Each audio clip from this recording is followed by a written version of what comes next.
Sa pagluluksa ng sambayan ng Pilipino. Hindi ko na po patatagalin, walang iba kung hindi ang lumalaban sa kasamaan, lalo na sa pandaraya, sa putang inang Comelec, Atty. Glenn Chong! Thank you. Magandang gabi po sa inyong lahat.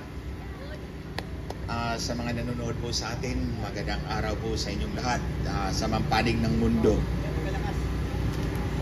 Itong sasabihin ko, hindi po ito haka-haka, hindi po ito marites, hindi po ito opinion, at hindi po ito teorya.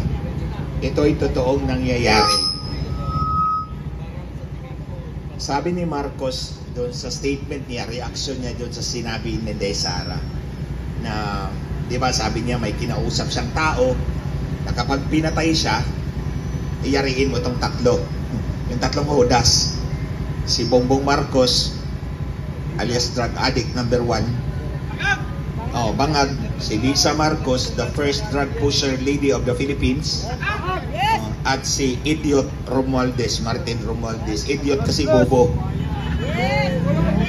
Maniwala kayo sa akin, kasama ko yan. Congressman siya, congressman din ako, bobo yan. Walang alam yan.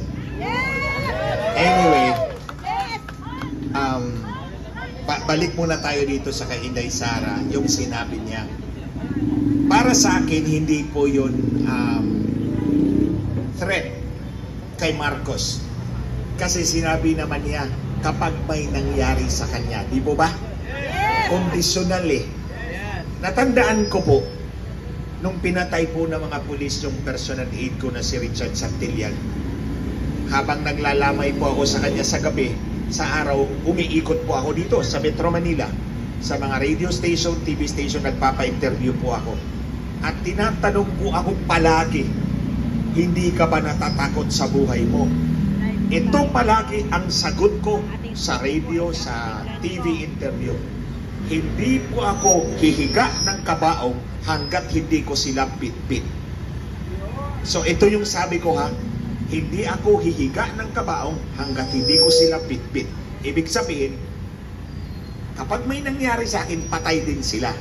Ito po mga general po ng PNP, mga kernel ng PNP na kalaban ko noong panahon na yon. So ang ibig kong sabihin, ang sinabi ni Inday Sara, sinabi ko na yan noong 2018. Na hindi ako hihiga ng kabaong hanggat hindi ko bit-bit yung mga PNP generals at kernel na may kinalaman doon sa pagpatay ng personal aid ko. Pero wala silang nagawa. In other words, yung sinabi ni Inday Sara is a matter of survival. Di po ba? O tingnan ninyo. Yes! Sinabi ko, hindi ako hihiga ng kabaong hanggat hindi ko bitbit itong mga general na to, itong mga kernel na to. May kinausap din akong tao, tulad kay Inday Sara, may kinausap din akong tao, pag pinatay ako, patay din to. And I survived. Because yun yung ibig sabihin ko. Tatapatan ko yung karahasan ninyo kapag inunahan niyo ako. That's the context na dapat intindihin natin yung sinabi ni Inday Sara. Di po ba? Yes. It is a matter of survival. Kapag pinatay niyo, papatayin ko rin kayo. Amanos tayo. Because alam ni Inday Sara na may banta sa buhay niya. Yes. And she should not take it lightly. Kasi drug addict si Mr. Marcos. Yes. Drug pusher ang first lady ng Pilipinas na to. Yes. At mga manipulador ito, minanipula nila yung eleksyon para makaupo sila sa Malacanang. Believe me, tingnan ninyo, yung paratang ko na nasa affidavit ko, sinagot pa nila? Mahigit 1 taon na? Hindi nila sinagot dahil totoo yun. Anong sinagot ng mga Marcos na to? Sa akin, sinampahan ako ng 4 na disbarment cases. Pinapatanggalan nila ako ng lisensya bilang abogado. O hindi umobra. Ngayong araw, sinulatan ako ng BIR. Ang Bureau of Internal Revenue na naman ang ginamit laban sa akin. Hindi umobra ang IBP, hindi umobra ang Supreme Court. Ito, BIR na naman ang ginamit laban sa akin. Ngayong araw lang. Kung natandaan nyo, may sinulat ako na sinabi ko, inalok ako nitong mag-asawang ito. We will crush the Dutertes. Get out of the pack. Hindi ako sumunod at sinabi ko, I'll just be crushed with the Dutertes. Try me if you can. At ito nga yung sagot nila. Yes! Pero mga kababayan, sa halip na matakot, nandito ako sa inyo. Sa inyong harapan para magpakita ng suporta para sa totoong halal ng taong bayan, si Inday Sara Duterte. Ulitin ko, si Marcos, minanipula nila ng kanyang asawa ang Smartmatic para dagdagan ang kanyang boto. Pag dinagdagan mo ang boto, kumuha ka ng boto sa iba, nandaya ka. So walang karapatan si Marcos umupo sa Malacanang, walang karapatan si Marcos magsalita about mandate dahil wala siyang mandato. O, hinahamon ko nga itong dalawang asawang bangag eh. Si Bongbong Marcos at si Lisa Marcos, hinahamon ko kayo uli ngayon. Sagutin nyo yung affidavit ko na minanipula ninyo yung eleksyon ninyo. Mahigit 1 taon na yung affidavit ko nakatiwangwang dyan sa Facebook.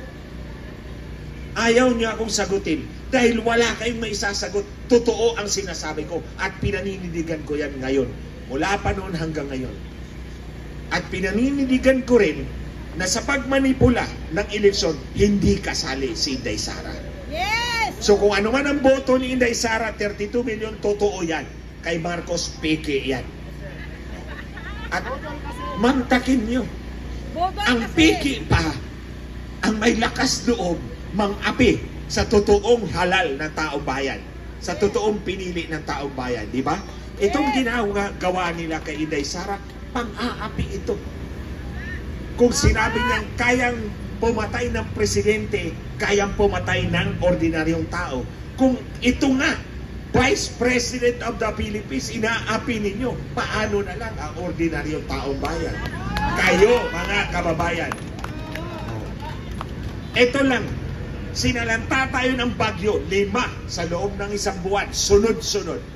Karamihan sa ating mga kababayan na biktima, nagdusa.